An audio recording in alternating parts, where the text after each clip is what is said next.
Not negativity ಅಂತಲ್ಲ, ನಮ್ಮ ದೇಶದಲ್ಲಿ ತುಂಬಾ ಅದ್ಭುತವಾದ ದೊಡ್ಡ ದೊಡ್ಡ ಕನ್ಸ್ಟ್ರಕ್ಷನ್ಸ್ ಬಿಲ್ಡರ್ಸ್ ಇದ್ದಾರೆ. ಆದ್ರೆ ಕೆಲವ್ರು ಏನ್ ಮಾಡ್ಬಿಟ್ಟಿದ್ದಾರೆ ನಮ್ಮೂರಲ್ಲಿ, ನೀವು ಇವಾಗ 10 ಲಕ್ಷ ಕೊಡಿ, ನಿಮಗೆ 2 ವರ್ಷದಲ್ಲಿ ಮನೆ ಕಟ್ಟಿ ಕೊಟ್ಬಿಡ್ತೀವಿ ಅಂತೇಳಿ ಪಾಪ 10 ಲಕ್ಷ ಕೊಟ್ಟು 3 ವರ್ಷ 4 ವರ್ಷ 5 ವರ್ಷ ಆದರೂ ಮನೆಗಳಿಲ್ಲ. ಆ ಥರ ಸಮಸ್ಯೆಗಳಿದ್ದಾವೆ. ಸೊ ಹಾಗಾಗಿ ದುಬೈನಲ್ಲಿ ಅಲ್ಲಿದ್ಕೊಂಡು ದುಬೈನವ್ರನ್ನ ಅಷ್ಟು ಸುಲಭವಾಗಿ ನಂಬೋದಾ? ನಂಬಲೇಬೇಕು. ಏನಕ್ಕೆ ಅಂತ ಹೇಳಿದ್ರೆ, ನಾನು ಸುಮ್ಮನೆ ನಾನು ಬಾಯಿ ಮಾತಲ್ಲಿ ಹೇಳ್ತಿರೋದಲ್ಲ. ದುಬೈ ಎಷ್ಟೊಂದು ಟ್ರಾನ್ಸ್ಪರೆಂಟ್ ಅಂತ ಹೇಳಿದ್ರೆ, ದುಬೈ ಗವರ್ಮೆಂಟ್ ಇಂದಾನೆ ಲ್ಯಾಂಡ್ ಡಿಪಾರ್ಟ್ಮೆಂಟ್ ಅಂತ ಇದೆ. ಲ್ಯಾಂಡ್ ಡಿಪಾರ್ಟ್ಮೆಂಟ್ ಅವರು 2 ಆಪ್ ನ ಅವರು ಮಾಡಿದ್ದಾರೆ. ಅದು ನಮಗೆ ಗೂಗಲ್ ಪ್ಲೇ ಸ್ಟೋರ್ ಅಲ್ಲೂ ಇಲ್ಲ ಆಪ್ ಸ್ಟೋರ್ ಅಲ್ಲೂ ಸಿಗುತ್ತೆ. Accessible for anyone from anywhere from the any country.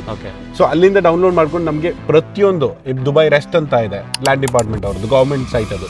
ಅಲ್ಲಿ ಹೋಗ್ಬಿಟ್ಟು ನಾವು ಯಾವುದೇ ಒಂದು ಪ್ರಾಪರ್ಟಿನ ಡೀಟೇಲ್ ಬೇಕಿದ್ರು ಅದ್ರ ಸ್ಟೇಟಸ್, ಎಷ್ಟು ಪರ್ಸೆಂಟೇಜ್ ಕಂಪ್ಲೀಟ್ ಆಗಿದೆ ಕನ್ಸ್ಟ್ರಕ್ಷನ್, ಇನ್ನೆಷ್ಟು ಸಮಯ ತಗೊಳುತ್ತೆ, ಅದ್ರ ಕಂಪ್ಲೀಷನ್ ಡೇಟ್ ಏನು, ಇಲ್ಲ ಸ್ಟಾರ್ಟಿಂಗ್ ಡೇಟ್ ಏನು, ಅದೆಲ್ಲ ಕಂಪ್ಲೀಟ್ ಆಗಿದೆ. ಅದು ನಾವು ಎಲ್ಲಿ ಕೂತ್ಕೊಂಡು ಬೇಕಾದ್ರೂ ನೋಡ್ಬೋದು. ಇನ್ನೊಂದು ಆಪ್ ಏನಂತ ಹೇಳಿದ್ರೆ DXB ಇಂಟ್ರಾಕ್ಟ್ ಅಂತ, ದುಬೈ ಇಂಟ್ರಾಕ್ಟ್ ಅಂತ. ಅದ್ರಲ್ಲಿ ಏನ್ ಸಿಗುತ್ತೆ ಅಂತ ಹೇಳಿದ್ರೆ, ನಮಗೆ ಒಂದು ಪರ್ಟಿಕ್ಯುಲರ್ ಪ್ರಾಪರ್ಟಿ ನಾವು ಇವಾಗ ಆಲ್ರೆಡಿ ತಗೊಂಡಿದ್ದೀವಿ.